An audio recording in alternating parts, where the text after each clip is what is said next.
Everyone, नमस्ते छ सबैजनालाई। साथीहरू फेरि आज चाहिँ मैले एउटा नयाँ भिडियो ल्याइसकेको छु है। पार्सल ल्याइसकेको छु फेरि आज चाहिँ तपाईँहरूको समक्षमा है। यो चाहिँ मेसोको पार्सल हो।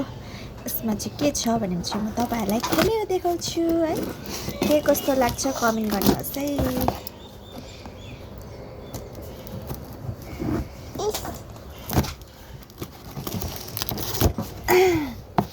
यो चाहिँ हो कप राख्ने।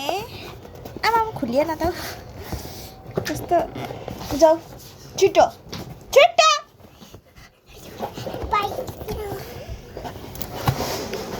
कस्तो खुस्किँदैन रहेछ। आमा कति त साह्रो है। हेर्नुहोस् कस्तो लाग्यो तपाईँहरूलाई। दामी रहेछ, डर रहेछ। छोडा न यतिकै राख्दाखेरि पुलुक पुलुक यताउति चाहिँ पुलुक पुलुक हुँदो रहेछ। तर यहाँ चाहिँ मिलाएर राख्नुपर्ने रहेछ। यस्तो रहेछ साथी। कस्तो लाग्यो तपाईँहरूलाई कमेन्ट गरेर भन्नुहोस् है। हुन्छ त बाइ बाइ।